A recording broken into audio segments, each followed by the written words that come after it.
24살 아들이 방에서 나오지 않습니다. 부모가 지쳐버렸을 때 다시 시작하는 방법. 안녕하세요. 마리옹기입니다. 오늘은 참 꺼내기 힘든 얘기, 내 아이가 방에서 나오지 않는다는 이야기입니다. 24. 남들은 취업 준비다, 연애다 해서 가장 빛날 나이인데 우리 집 시간은 멈춰버린 것 같습니다. 학교를 다닐 때는 늘 1등을 놓치지 않았고 주변에서도 크게 될 아이라며 기대를 많이 받았지요. 그래서 더 잘해야 했고 넘어지면 안 된다고 스스로를 몰아붙였을지도 모릅니다. 그렇게 크게 될 거라는 기대를 한 몸에 받았던 그 아이가 원하던 대학에 실패하면서 집 밖으로 나오지 않고 세상 대신 컴퓨터 화면 속으로 숨어버렸습니다. 처음엔 잠시 쉬는 거겠지 싶었지만 그게 한 달이 되고 1년이 되고 3년이 되었습니다.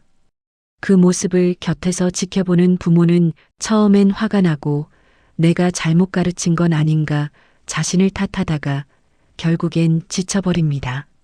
말도 잘 듣고 속 썩인 적도 없었는데 도대체 어디서부터 잘못된 건지 알 수가 없습니다. 그래서 부모는 더 이상 말하지 못합니다.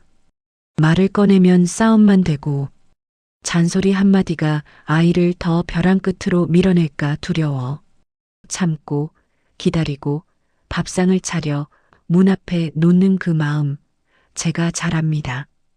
오늘 영상은 아이를 끌어내라는 정답을 드리려는 게 아닙니다. 이 지옥 같은 시간을 견뎌내고 있는 당신의 마음을 먼저 안아드리기 위해 준비했습니다. 겉으로 보기엔 그저 게임만 하고 노력도 안 하는 게으른 모습처럼 보이지만 사실은 아무것도 못하고 있는 상태에 가깝습니다. 특히 기대를 많이 받았던 아이일수록 한 번의 실패를 다음엔 잘하면 되지라고 생각하지 못합니다. 누군가는 젊은데 왜 안 하느냐고 말하지만 그 말이 들릴수록 자신이 더 작아지는 걸 그 아이는 이미 알고 있습니다. 그 아이에게 컴퓨터 게임은 단순한 유의가 아닙니다. 아무도 묻지 않는 공간 속에 멈춰 있는 것에 가깝습니다. 현실에서는 마음대로 되지 않는데 게임 속 세상은 노력한 만큼 보상이 오는 안전한 공간입니다. 그래서 방 안에 머무는 건 게으름이 아니라 세상으로부터 자신을 지키는 마지막 방법일지도 모릅니다. 부모는 아이가 안쓰러워서 아이의 모든 요구를 들어줍니다. 지금은 힘든 시기니까 내가 성인인 아이에게 강제로 시킬 권리가 있나라며 스스로를 위로합니다. 그런데 냉정하게 생각해야 할 지점이 있습니다. 아이가 방 안에 머무는 환경을 우리가 너무 편안하게 만들어주고 있는 건 아닐까요? 사랑이라는 이름으로 행해지는 과잉 보호가 아이가 세상으로 발을 내딛어야 할 필요성조차 있게 만들 수 있습니다. 이제는 불안해하며 대신 해주는 사랑에서 믿어주며 책임을 돌려주는 사랑으로 방식을 바꿔야 합니다. 어느 날 아이가 뜬금없는 소리를 할 때가 있습니다. 일본 가서 알바나 할까? 기술이나 배울까? 부모 입장에선 지금 상태로 내가 어떻게라는 불안이 앞서겠지만 그 말 속에는 아주 작은 생존 신호가 숨어 있습니다. 지금 여기는 너무 숨이 막히고 어디든 다른 곳에서 다시 시작해보고 싶다는 간절한 외침입니다. 비록 계획이 허술하고 당치 않아 보여도 움직여보겠다는 의지 자체가 완전한 포기가 아니라는 증거입니다. 이제 스스로를 그만 괴롭히세요. 당신은 아이를 너무나 사랑했을 뿐입니다. 이제 그 사랑을 아이에게만 쏟지 말고 당신 자신에게도 좀 나누어 주세요.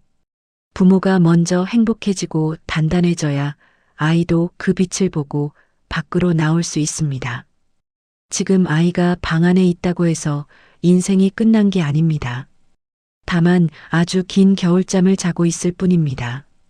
그리고 당신이 지친 건 사랑이 부족해서가 아니라 너무 오랫동안 혼자서 그 무거운 사랑을 짊어지고 왔기 때문입니다. 오늘부터 아이에게 이렇게 말해보는 건 어떨까요? 당장 답을 내지 않아도 괜찮다. 하지만 내 삶을 미루는 건 이제 여기서 조금씩 멈추자. 너의 하루는 내가 책임지고 각자의 자리에서 각자의 속도로 가보는 건 어때? 실패해도 돌아올 자리는 남겨둘게. 하지만 출발하는 용기는 이제 내가 가져야 해. 우리는 항상 내 편이야. 다만 내 인생까지 우리가 대신 살아줄 수는 없더라. 그러니까 각자의 자리에서 각자의 속도로 한번 가보는 건 어때? 그만큼 너를 한 사람으로 믿고 있다는 뜻이기도 해.